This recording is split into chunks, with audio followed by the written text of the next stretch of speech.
আজকের রেসিপি হচ্ছে সবজি আর মসুর ডাল দিয়ে মাছের মাথার মুড়িঘণ্ট।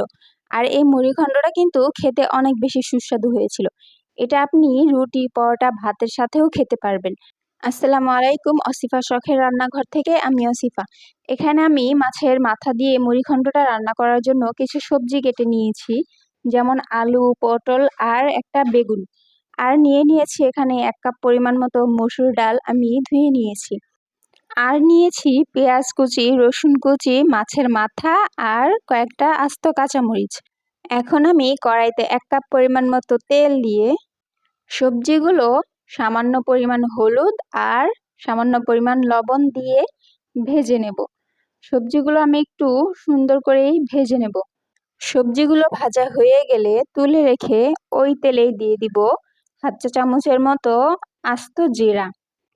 তারপর দিয়ে দিব পেঁয়াজ কুচি আর রসুন কুচি।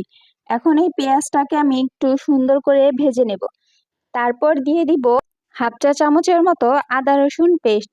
এই আদা রসুনটা ভাজা হয়ে গেলে দিয়ে দিব হলুদের গুঁড়া 1 চা চামচ, মরিচের গুঁড়া 1 চা চামচ আর স্বাদ মতো লবণ।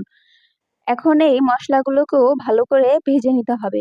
মশলাগুলো ভাজা হয়ে গেলে দিয়ে দিব ধুয়ে রাখা ডালগুলো আর কাঁচামরিচ। এখন এই ডালটাকেও একটু ভেজে নেব। ডালটা কিন্তু যত ভাজবেন ততই কিন্তু ডালের স্বাদটা বাড়বে।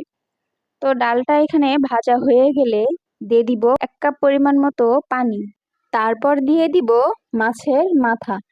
মাছের মাথাটা দিয়ে একটু নেড়েচেড়ে উল্টে পাল্টে দিয়ে ঢেকে দেব কিছুক্ষণের জন্য, যাতে ডাল আর মাছের মাথাটা সেদ্ধ হয়ে যায়।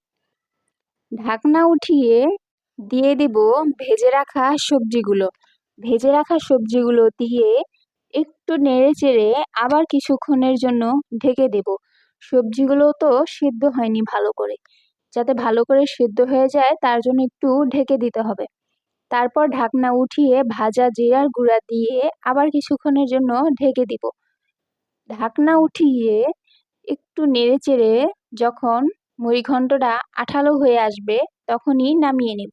হয়ে গেছে আমার সবজি এবং মুসুর ডাল দিয়ে মাছের মাথার মুড়িঘণ্ট। যদি ভিডিও ভালো লাগে অবশ্যই লাইক, কমেন্ট এবং শেয়ার করবেন। আল্লাহ হাফেজ।